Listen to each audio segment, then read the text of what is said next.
In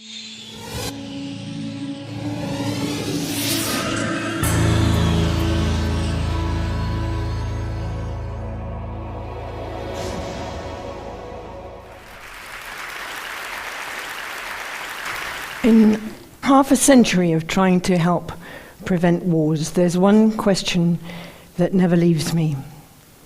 How do we deal with extreme violence without using force in return? When you're faced with brutality, whether it's a child facing a bully in the playground, or domestic violence, or on the streets of Syria today facing tanks and shrapnel, what's the most effective thing to do? Fight back? Give in? Use more force? This question, how do I deal with the bully without becoming a thug in return, has been with me ever since I was a child. I remember I was about 13, glued to a grainy black and white television in my parents' living room as Soviet tanks rolled into Budapest.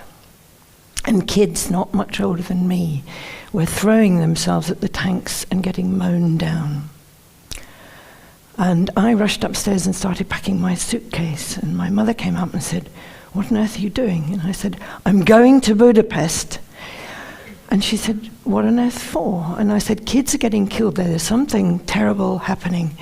And she said, "Don't be so silly." And I started to cry.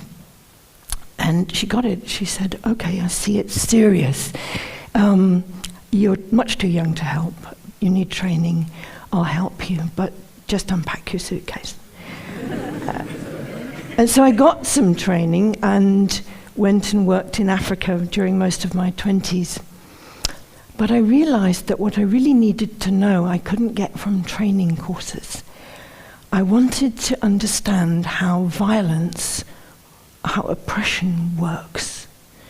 And what I've discovered since is this. Bullies use violence in 3 ways. They use political violence to intimidate, physical violence to terrorize, and mental or emotional violence to undermine. And only very rarely, in very few cases, does it work to use more violence. Nelson Mandela went to jail believing in violence.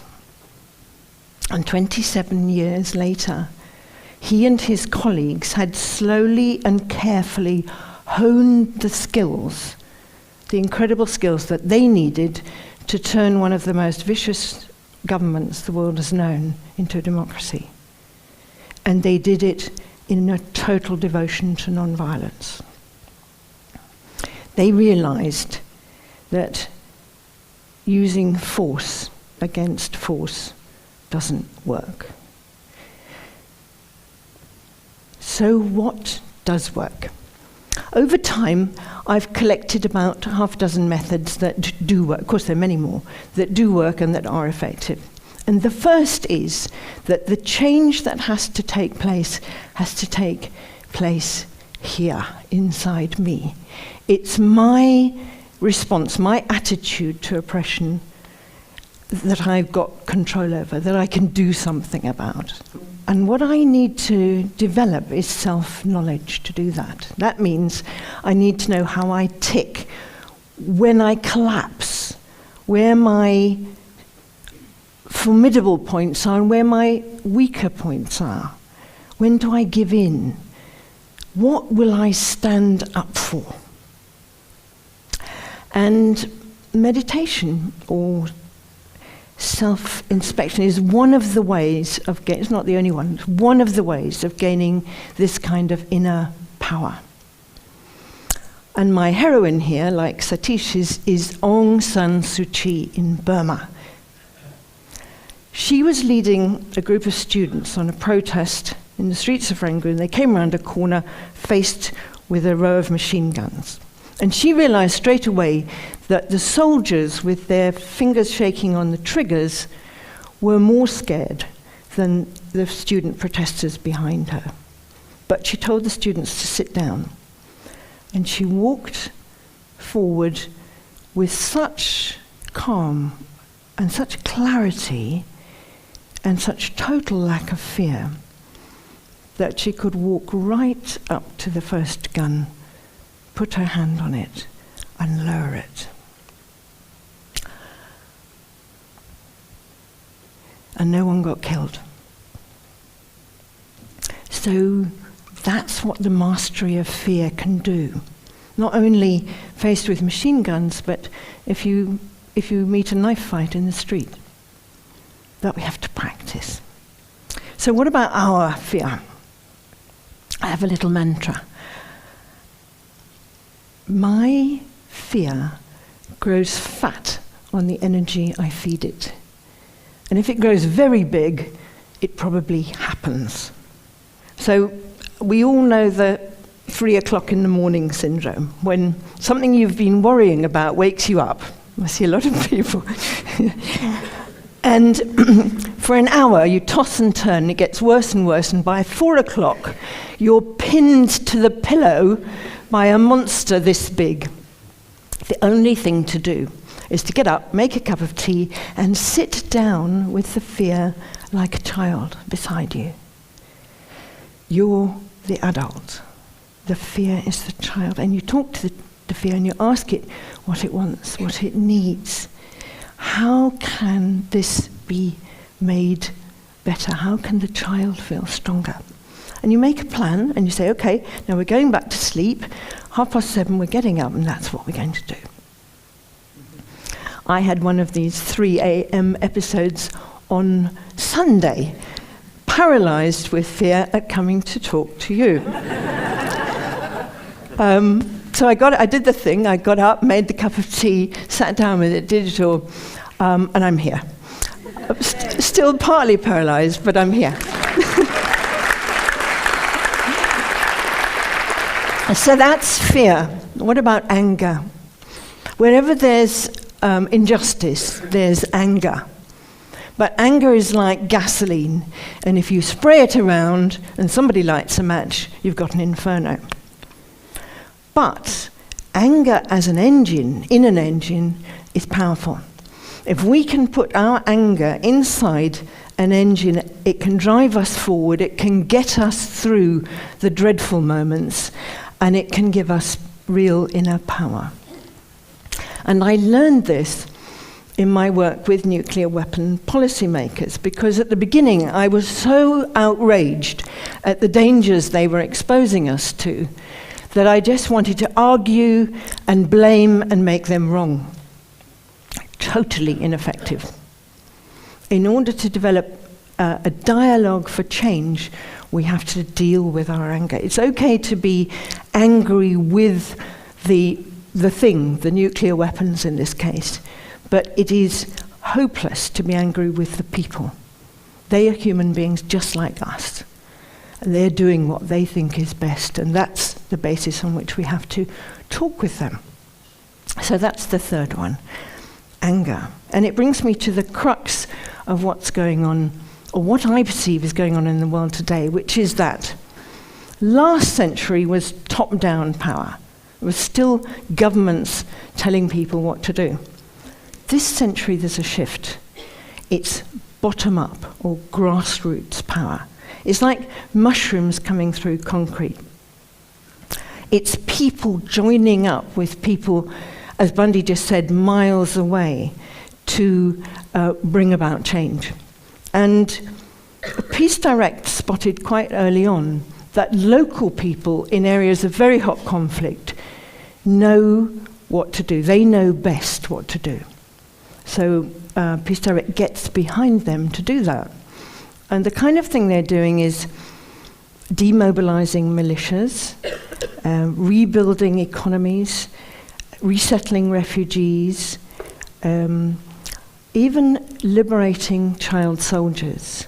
And they have to risk their lives almost every day to do this. And what they realized is that using violence in the situations they operate in is not only less humane, but it's less effective than using methods that connect people with people, that rebuild. And I think that the US military is finally beginning to get this. Up to now, their counter-terrorism policy has been to kill insurgents at almost any cost. And if civilians get in the way, that's written as collateral damage. And this is so infuriating and humiliating for the population of Afghanistan that it makes recruitment for Al-Qaeda very easy when people are so disgusted by, for example, the burning of the Quran. So the training of the troops has to change.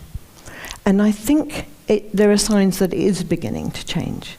The British military have always been much better at this.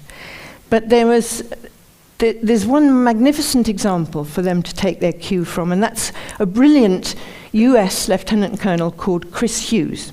And he was leading his men down the streets of Najaf in Iraq, actually.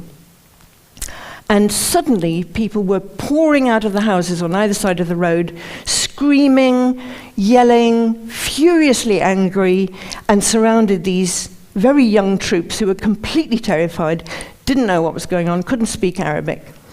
And Chris Hughes strode into the middle of the throng with his weapon above his head, pointing at the ground, and he said, "Kneel."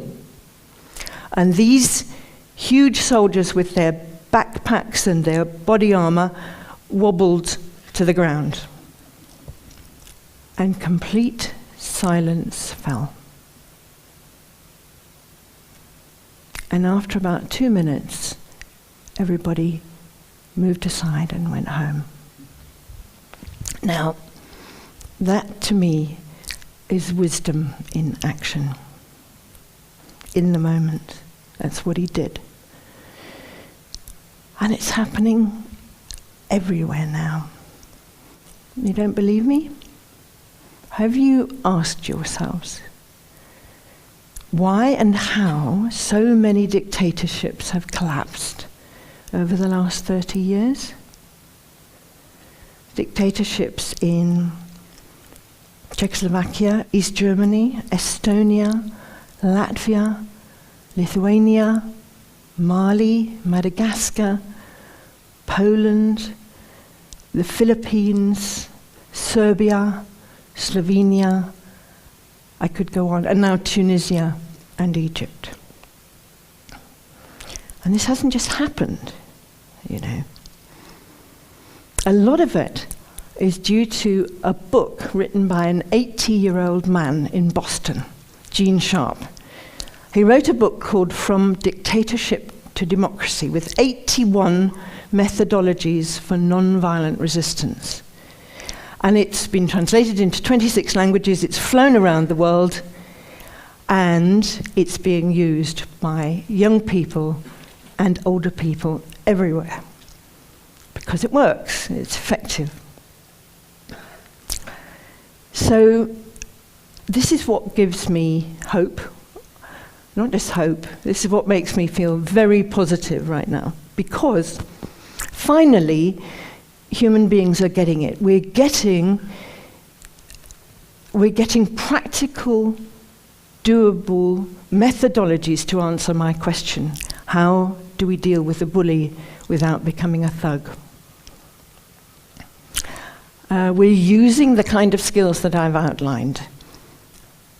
Inner power, development of inner power through self-knowledge. Recognizing and working with our fear. Using anger as a fuel. Cooperating with others. Banding together with others. Courage. And most importantly, commitment to active non-violence. Now, I don't just believe in non-violence. I don't have to believe in it. I see evidence everywhere of how it works. And I see that we, ordinary people, can do what Aung San Suu Kyi and Gandhi and Mandela dead, we can bring to an end the bloodiest century that humanity has ever known. And we can organize to overcome oppression by opening our hearts as well as strengthening this incredible resolve. And this open-heartedness is exactly what I've experienced in the entire organization of this gathering since I got here yesterday. Thank you.